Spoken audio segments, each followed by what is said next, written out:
Hi, I'm Sandra. Growing up in a family where the scales always seemed tipped was never easy. My brother David was the golden child, the one who could do no wrong in our parents' eyes. Then there was me, always in the background, the afterthought. I met Liam 2 years ago at a friend's art exhibit. He was different, kind, attentive, and incredibly supportive. We connected instantly, bonding over our love for indie films and old books. When he proposed last spring under the blooming cherry blossoms at our favorite park, I said yes without a second thought. We were thrilled, dreaming of a small but beautiful wedding. I even had a wedding fund my parents had promised me, just like they had given David 3 times over. But everything started to fall apart one Sunday afternoon during a family dinner. David announced his third engagement, and the room filled with congratulations and toasts while I sat there, a fake smile plastered on my face. Later, when I casually mentioned my wedding plans to my parents, the room went silent. "You know, Sandra, we had to use some of your wedding fund for David's ceremony," my dad said, not meeting my eyes. "He needed it more, you understand, right?" I felt as though I'd been punched in the gut. "Use some of it? What does that mean?" I managed to ask. My mom's voice was unusually sharp as she added, "Well, it's all gone. We thought you'd take longer to find someone, given your history. David needed it." Just like that, it was gone. I could barely keep the tremor out of my voice. You promised that the money was for my wedding.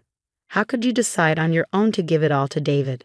"It was necessary, Sandra. Your brother has gone through a lot with his divorces. He needed a fresh start, a proper wedding to set things right," my dad explained, as if it made perfect sense to erase my dreams for David yet again. "And what about me? Don't I deserve a fresh start too?" I stood up, my chair scraping loudly against the floor. "I've been planning and saving with Liam, counting on that fund." My mom's response was cold, dismissive. "You should have been more proactive about your relationships, Sandra. We made a decision based on necessity." I left the dinner early, my heart racing and my mind reeling. Liam was waiting for me at home, and seeing his face was the only thing that felt right. That night, I broke down. We talked for hours and decided that we wouldn't let this destroy our plans. "We'll have our wedding, Sandra, no matter what," Liam reassured me, holding me close. We downsized everything, chose a smaller venue, cut down the guest list, and made homemade decorations. It wasn't the wedding I had imagined, but it would be ours, filled with love, not the weight of betrayal. That night, as I lay beside Liam, a sense of resolve settled over me. My parents had made their choice, and now I was making mine. They would not dictate my happiness. This was the beginning of my new life with Liam, free from favoritism and unfair compromises. The anger and hurt boiled inside me for days after discovering their betrayal. I needed answers, so I arranged to meet my parents for coffee one chilly morning. The air was as tense and cold as my nerves. As soon as we sat down, I couldn't hold back. "Why did you do it? Why did you give David my wedding fund without even discussing it with me?" My dad sighed, rubbing his forehead. "We thought we were making the right choice. David's situation was urgent. He needed to settle down after everything he's been through." "And what about me? What about my wedding?" My voice broke, the hurt evident.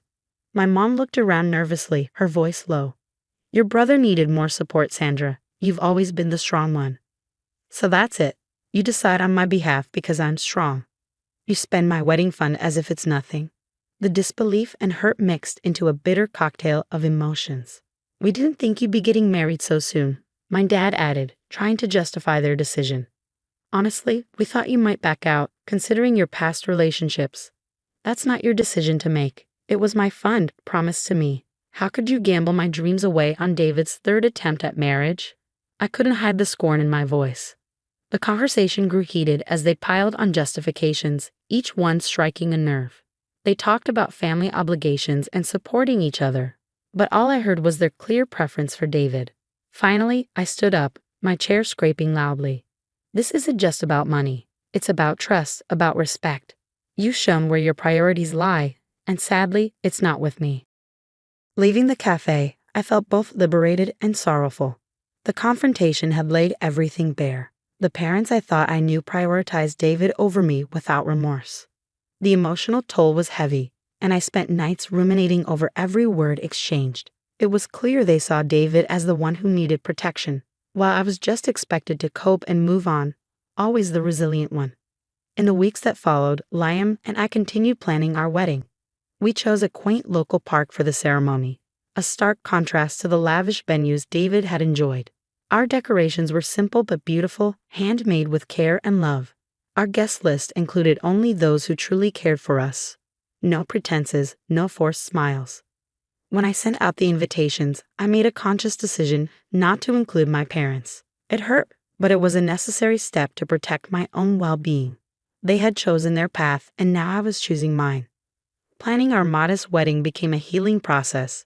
With each decision, I reclaimed a piece of myself that had been overshadowed by my family's expectations and favoritism. Liam stood by me, his support unwavering.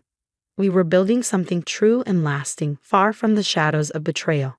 This wasn't just about creating a wedding day, but about laying the foundation for our future. A future where our choices mattered and where we were free from the weight of unfair family dynamics. Our wedding day dawned bright and beautiful, a stark contrast to the storm of emotions that had led up to it. The park was bathed in the golden glow of the morning sun, the air fresh and filled with the scent of blooming flowers. It was simple, nothing like the opulent affairs David had, but it was perfect for us. Liam and I had chosen every detail with care, from the wildflowers that lined the makeshift aisle to the gentle acoustic music that played in the background. Our friends and a few family members gathered, their faces bright with genuine happiness and love. There were no ostentatious displays, no unnecessary pomp, just a heartfelt celebration of two people committing to each other. As I walked down the aisle, my heart was full. I glanced at Liam, and the look in his eyes told me everything I needed to know. We were doing this right. Our vows were promises of support and companionship, spoken from the heart. When we kissed, the applause from our small group of guests felt like the sweetest music. We spent the day laughing, dancing, and sharing stories. The reception was a joyous, intimate gathering with homemade food and decorations that our friends helped create. It was a true reflection of who we were as a couple, not just a spectacle for the sake of others. Later, as we shared our wedding photos online, the reactions were immediate and overwhelmingly positive. Friends and distant relatives congratulated us, celebrating the happiness that shone through every picture. However, not everyone was pleased. When my parents saw the photos on social media, their reaction was a mix of shock and fury. They hadn't expected to be excluded, despite everything that had transpired. How could she not invite us to her own wedding? My mother's text read, brimming with indignation and hurt. After everything we've done for her. My father's response was colder and more cutting. Ungrateful. After all the years of support, clearly she's chosen her path. Their messages were a jarring note in our otherwise perfect day, but I had expected them and was prepared. With Liam's hand in mine, I felt strong enough to face the fallout. The next family gathering was tense as news of our decision spread. Whispers and sideways glances followed me whenever I entered the room. Some family members approached, questioning why I hadn't included my parents and hinting at the need for family unity. But as I explained my reasons, with Liam and those who understood supporting me, I felt a resolve within myself. This was about setting boundaries, about respecting our own needs and happiness above toxic family expectations. Despite the backlash, there was also an unexpected outpouring of support. Several cousins and aunts reached out privately, expressing their understanding and sharing their own stories of dealing with family pressures. It was comforting and reaffirming, a reminder that we weren't alone in our struggle for independence and respect. As the days turned into weeks, the initial shock from my parents faded into a strained silence. They made no further attempts to confront me directly, perhaps finally realizing the depth of their mistake. Liam and I moved forward, our bond strengthened by the trials we have faced together. Our wedding wasn't just a ceremony, it was a declaration of our commitment to live on our terms, free from the shadows and expectations that had long clouded my life. It was our first step into a future where our choices and our love were the only things that truly mattered. A few weeks after our wedding, during a routine phone call, the tone shifted abruptly. My mom's voice was strained, laced with a faint casualness. "You know, Sandra, your father and I have been thinking. It's not right what happened. We should have a proper family wedding. A big one where we can invite everyone." I paused, letting the request sink in. Mom, Liam, and I are already married. We had our wedding, the one we wanted. But that was just a tiny thing, she pressed. We're talking about something significant, where we can celebrate with all our friends and family. Think about your father, how much it would mean to him. The conversation took a darker turn when my dad came on the line, his voice unusually somber. "I've been feeling very unwell lately, Sandra. The doctor mentioned stress could be aggravating my heart. Not seeing you get married properly is taking its toll." The guilt trip was palpable, making my heart race with a mix of anger and sadness. I knew this game, their manipulation had shaped much of my life. But this time, I was no longer the child they could sway with guilt. "Dad, I'm sorry you're feeling unwell, but our wedding has already happened. It was real and meaningful to us. You choosing not to support us beforehand doesn't give you the right to demand a redo now." There was a heavy pause on the line, then my mother's voice, sharper this time. "You're being very selfish, Sandra. After all we've done for you, this is how you repay us? By embarrassing us in front of our friends?" The old me might have caved, apologized, and tried to mend things, but I had grown, fortified by Liam's love and the support of true friends. "No, Mom, what's embarrassing is using your daughter's wedding fund for your son's third marriage without a second thought. Liam and I are happy with how we celebrated our love, and that's all that matters." The call ended abruptly, their words hanging in the air like a bitter aftertaste. I knew this wasn't the end of it, but I felt a newfound strength within me. I wasn't the same person who once feared their disapproval. Days later, a letter arrived, formal and cold. It was an invoice detailing every expense my parents had ever incurred on my behalf, from school fees to the smallest of loans. At the bottom, a note read, "Since you've chosen to exclude us from your life, we believe it's fair you assume these costs." Liam and I laughed hollowly over the absurdity of the document.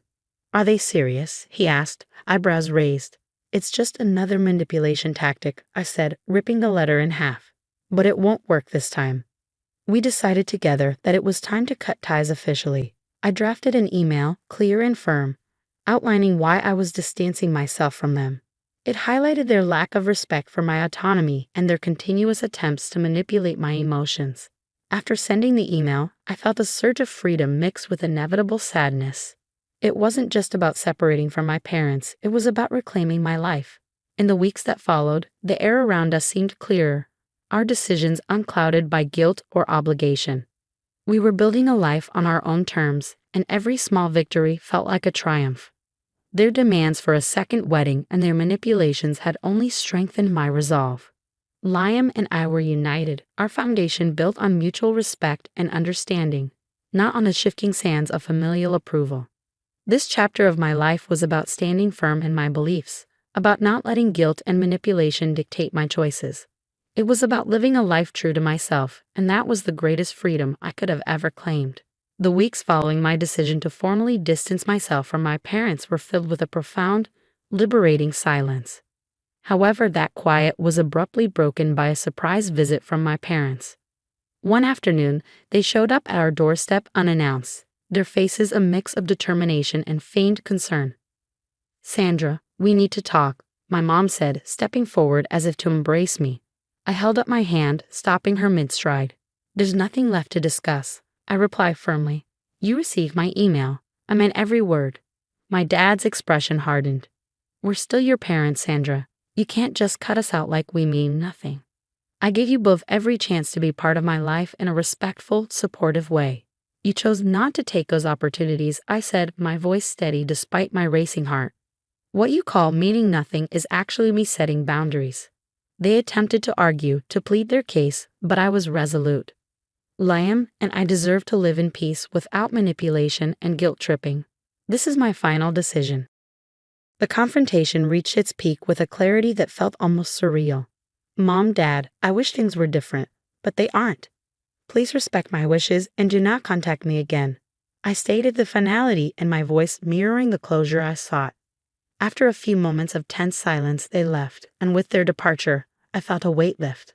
I blocked their numbers, their emails, and all social media connections. It was a drastic step, but a necessary one that marked the beginning of a truly independent life. In the months that followed, Liam and I thrived. We decorated our small apartment, celebrated each other's successes, and supported one another through challenges. Life without the constant stress of familial expectations was lighter, more joyful. We often spent evenings talking about our dreams and the future we were building together. Each conversation, each plan we made, was a stitch in the new fabric of our life. one untainted by the shadows of the past. One evening, as we sat watching the sunset from our balcony, Liam took my hand. "Do you ever regret it, cutting ties?" he asked gently. I squeezed his hand, my heart full of peace. "No, because it led us here, to this moment, to a life where we are respected and loved for who we are, not for what we can give." Reflecting on everything, I realized the importance of choosing one's own path. It wasn't just about escaping toxicity. It was about honoring oneself, about living a life filled with genuine love and respect. I learned that sometimes the hardest decisions are the most necessary, and that true happiness often requires us to stand firm against the very forces that claim to love us the most. Liam and I planned trips, explored new hobbies, and built a community of friends who shared our values. We were no longer defined by my familial past, but by the choices we made each day. As I share this story, I hope it serves as a reminder that while family can be a source of great love and support, it should never come at the cost of our self-respect or happiness. Independence isn't just about physical distance, it's about emotional and mental freedom, the kind that allows us to be truly ourselves. Thank you for being part of my journey. Your support means the world. Remember, always choose a path that respects and uplifts you. Stay true, stay bold, and never settle for less than what you deserve. This brings us to the end of Sandra's story. Now, I'd like to hear from you. Do you think Sandra was right to cut ties with her family to preserve her well-being and happiness? Or do you believe there could have been another way to handle the situation? This is a tough decision, and often there's no clear right or wrong answer. Please share your thoughts and experiences in the comments below.